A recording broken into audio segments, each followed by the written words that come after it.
السلام علیکم ورحمۃ اللہ۔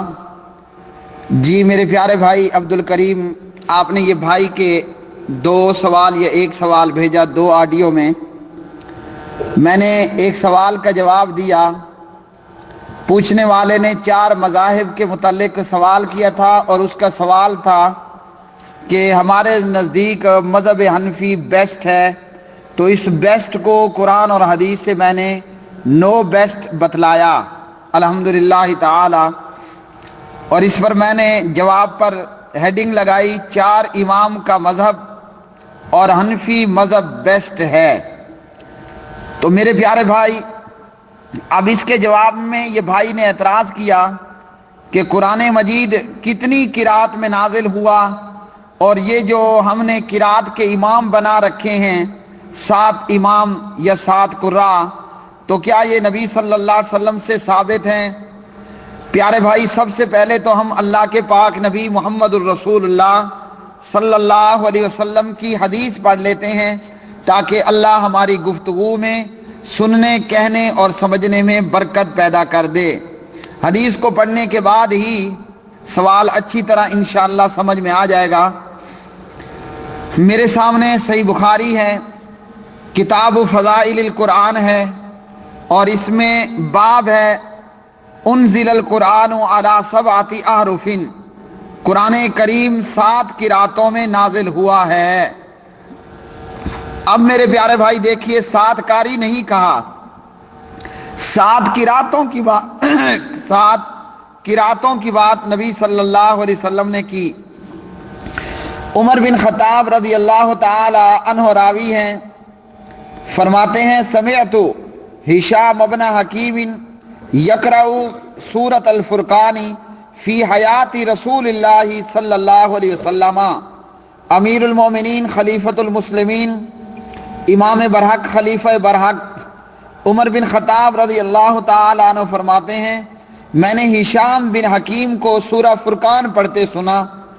اب جب میں نے ان سے سورہ فرقان پڑھتے ہوئے سنی، جو کہ میں نے ایسے حروف میں سنا، جب غور کیا تو وہ کئی ایسے حروف پڑھ رہے تھے جو نبی صلی اللہ علیہ وسلم نے مجھے نہیں پڑھائے تھے۔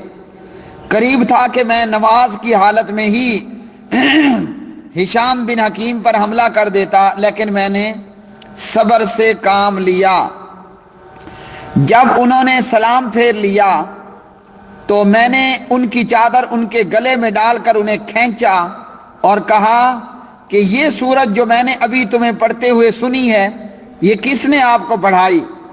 ہشام کہنے لگے محمد الرسول اللہ صلی اللہ علیہ وسلم نے مجھے یہ پڑھائی ہے۔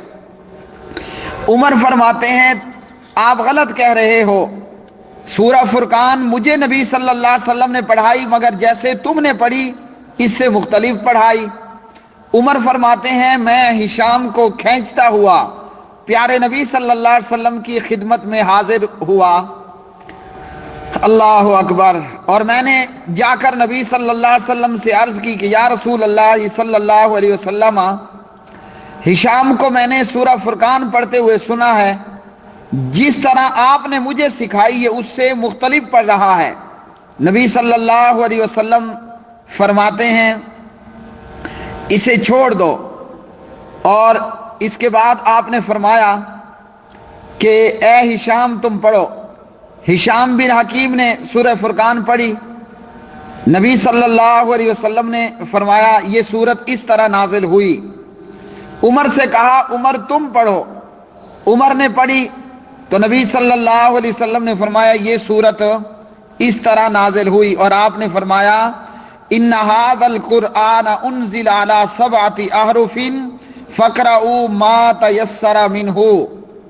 قرآن کریم 7 قرات میں نازل ہوا ہے، لہذا جو قرات تمہیں آسان لگے تم اسی کے مطابق پڑھو۔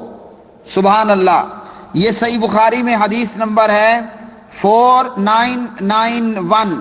اللہ کے رسول کیا فرما رہے ہیں؟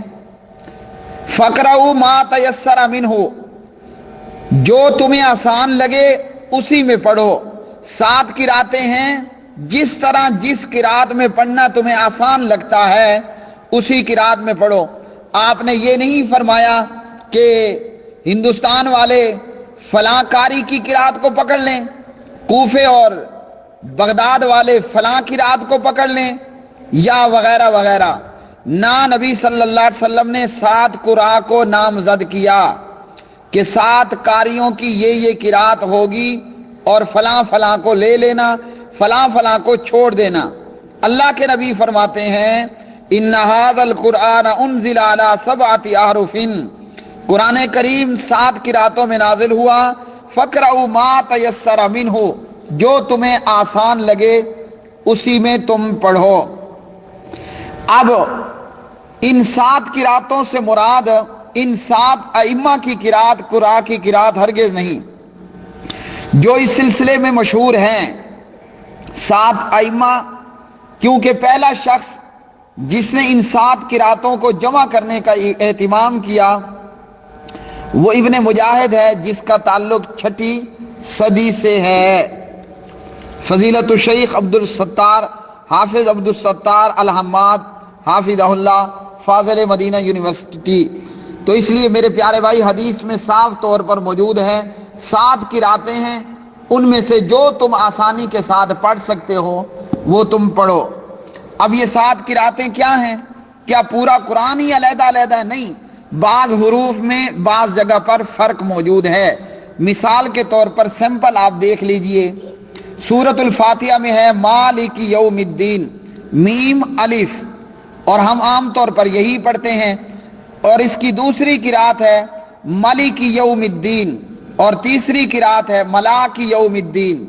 اب اگر کوئی کسی عام آدمی کے سامنے پڑھے الحمدللہ رب العالمین الرحمن الرحیم ملاک یوم الدین، تو سننے والا تو اپنی جگہ پر حیران ہوگا ہی ہوگا۔ تو اس لیے پیارے بھائی یہ ہے 7 قراتوں کا معاملہ۔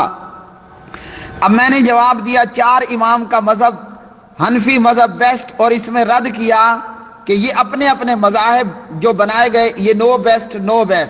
بیسٹ کیا ہے؟ قرآن اور حدیث ہے، اللہ کے نبی کی صحیح حدیث جہاں سے مل جائے۔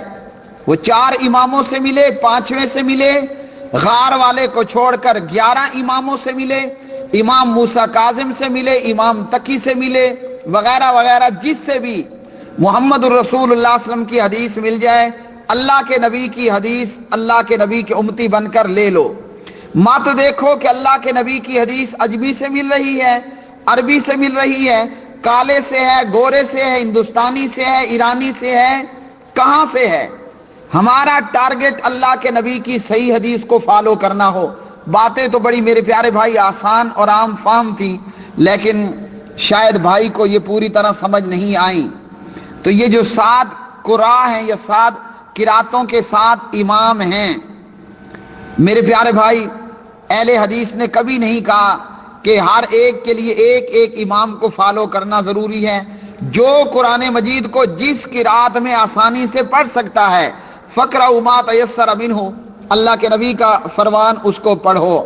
جبکہ یہ 12 اماموں کے مقلدین، 4 اماموں کے مقلدین، نیچے چلے آئیے جو میں نے مزید دیگر سلسلے بتلائے، یہاں ان لوگوں کے ہاں کیا ہے؟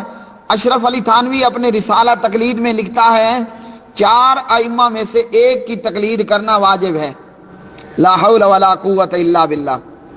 مسلمان کا کام تو یہ تھا کہ اللہ کی وحی قرآن اور حدیث کی پیروی کرنا ضروری ہے، یہاں امام کی تقلید کو ضروری بتایا جا رہا ہے۔ تو اس لیے محترم بھائی جو میں نے پہلا جواب دیا الحمدللہ وہ کافی اور شافی ہے، اور یہی اسلام ہے۔ قرآن اور حدیث کی پیروی کیجئے، قبر و آخرت میں آپ سے یہ 4 اور یہ 12 امام اور نیچے موجود 1 2 3 4 5 آگے 100 تک چلتے جائیے، آپ سے ان سلسلوں کے متعلق نہیں پوچھا جائے گا۔ پوچھا جائے گا من ربو کا، ما دینو کا، من نبیو کا، اور جو درست جواب دے گا پتہ ہے وہ کیا کہے گا؟ قرأت کتاب اللہ، میں نے یہ صحیح جواب اس لیے دیے کہ میں نے اللہ کی کتاب کو پڑھا تھا۔ اب وہ نہیں کہے گا کہ میں نے حنفی مذہب کی کتابیں پڑھی تھی یا شافی مذہب کی کتابیں پڑھی تھی، یا میں نے قدوری اور ہدایہ اور عالمگیری پڑھی تھی۔ قبر کے سوالوں میں جب جواب درست دے گا، فرشتہ پوچھے گا حضرت جی آپ نے جواب کیسے درست دے دیے؟ کہے گا قرأت کتاب اللہ، میں نے اللہ کا قرآن پڑھا۔ اور جس کو جواب درست نہیں آئیں گے اس کو فرشتے عذاب دیتے ہوئے کیا کہیں گے؟ لا تلیت ولا دریت، نہ تو نے پڑھا نہ تو نے غور و فکر کیا۔ تو اس لیے قرآن اور حدیث کی پیروی کرنی ہے، بات بڑی آسان ہے، اللہ ہم سب کو سمجھ دے۔ اور اگر کسی نے ماننا نہیں ہے تو قوم بنی اسرائیل کی مثال ہمارے سامنے موجود ہے۔ موسیٰ پیغمبر علیہ السلام نے کہا کہ اے بنی اسرائیلیو، ان اللہ یامرکم ان تذبحوا بقرہ، اللہ تمہیں حکم دیتا ہے گائے ذبح کرو، چونکہ ان کا ارادہ ہی گائے ذبح کرنے کا نہیں تھا، ان کا ارادہ ہی گائے ذبح کرنے کا نہیں تھا، لگے آئیں بائیں شائیں کرنے۔ بنی اسرائیلی پوچھتے ہیں موسیٰ علیہ السلام، گائے کا رنگ تو بتا دیجئے، گائے کی عمر تو بتا دیجئے، گائے کھیتوں کو پانی پلانے والی تو نہ ہو، گائے کھیتوں میں ہل چلانے والی تو نہ ہو، گائے بہت زیادہ چھوٹی تو نہ ہو، گائے بہت زیادہ بڑی عمر کی تو نہ ہو، کیا تھا؟ اللہ کی قسم اٹھا کر کہتا ہوں آج یہی معاملہ منکرین حدیث کا ہے، یہی معاملہ دیوبندیوں اور بریلویوں کا ہے۔ کیا خوبصورت میں نے اللہ کا قرآن پڑھ کر آپ کو بتلایا کہ نو بیسٹ حنفی مذہب، نو بیسٹ شافی مالکی حنبلی جعفری مذہب، بیسٹ کیا ہے؟ اللہ کی وحی، اللہ کا قرآن، نبی کی حدیث ہے۔ اب اگر ہمارا یہ اصول ہو کہ قرآن اور حدیث کی ہم نے پیروی کرنی ہے تو امام باقر بھی ہمارا امام، امام جعفر بھی ہمارا امام، امام ابو حنیفہ وغیرہم رحمہم اللہ تعالی سب ہمارے امام۔ جس سے نبی کی حدیث مل جائے اس کو لے لیں، اور جس کی بات اللہ کے نبی کی حدیث کے خلاف ہو اس کو چھوڑ دیں۔